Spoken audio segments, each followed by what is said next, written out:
like one of the things is, sometimes, especially with this rough economy, people are, you've got two people that are working and it's fine, but then the husband loses his job and then he's home for a while and then he doesn't find another job and then he starts getting depressed because of his lack of employment, and then that feeling of kind of uselessness on the part of the husband transfers into the relationship. And then what happens is, if the husband is feeling kind of depressed about his situation and kind of useless, then the wife is kind of starts feeling, well, maybe he is useless, right? Because it's like, what's he doing?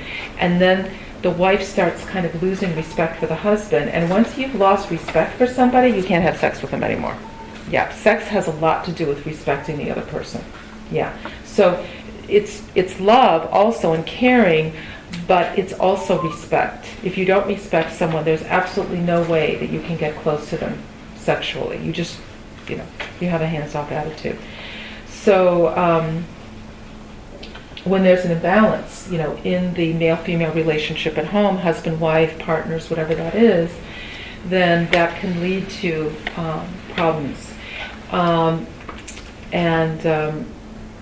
Also, as I mentioned, if the wife wants the husband to do something and he won't do it, then that kind of sets up a power struggle within the relationship. And once that power struggle starts, then the wife doesn't want to have sex with her husband because she says, how can I have sex with you?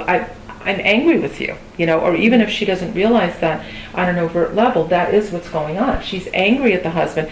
As soon as she looks at him, she thinks, why isn't he fixing the roof? It's leaking. Or why hasn't he fixed the front door? We can't even close it and the wind's blowing through. And so every time, she looks at the house, she's mad at him because he's just refusing to do it. For what reason? Not because he can't do it, because he won't do it, because there's a power struggle going on between the partners.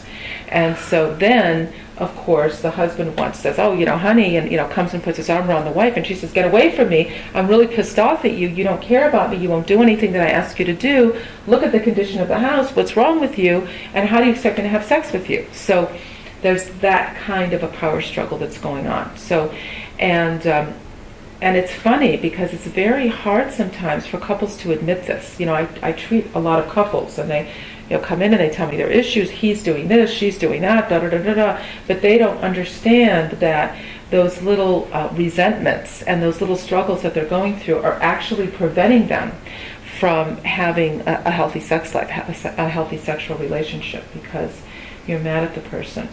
Yeah, part of the problem now is if you're mad at your husband, then you just go and you sleep in another bed in the house, right? Because we all have these options. You go sleep on the couch, you go sleep on another bed, whereas in the old days, there wasn't that luxury. People had one place to sleep, the husband and wife had one bedroom, and the other rooms were filled with kids or, relatives, and you didn't have the luxury of going and sleeping in another bed. If there was something wrong, you had to get into bed with that person. And so even if you were mad at them, if you get into bed with them at the end of the day and you cuddle a little bit, then that really helps to make up, and that really helps to sort of dissolve that pain and that hurt and that resentment. But if you're sleeping in separate rooms, people get farther and farther and farther apart, because then that healing process that goes on at the end of the day between couples, when they actually physically lie down together and the electromagnetic field is working, it's entangled, and they're like that. So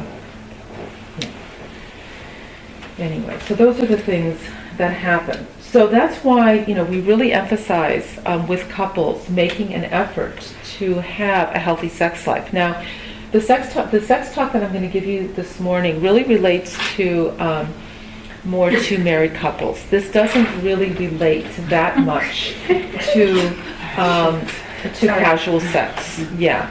And I'm not saying that there's anything wrong with casual sex per se. I mean, it's, I have my own beliefs about it, whether it's, wrong or right or beneficial for the person, not beneficial, but we're not going to get into that. But the main thing is that we're talking about a different dynamic between a couple, between a husband and wife, or between partners, where there's a real intimacy. There is a very different dynamic that goes on there than there is between people who are, I don't even know what Rory was calling it yesterday, but what we say in the United States, friends with benefits. Yeah. Friends with benefits, and just people who know that they're not going to be a couple, Maybe they're cheating on a spouse, or maybe they're in a relationship but they want to have a little something on the side, or maybe, you know, whatever. But you know, that's a different dynamic there. Part of the problem with those relationships, besides the obvious, which is that people don't really know each other, and so they can't really, there isn't the level of intimacy that's really required to have a true sexual exchange, a true yin and yang exchange, which we'll talk about in a minute, isn't there because the intimacy isn't there. Also, a lot of times people are using condoms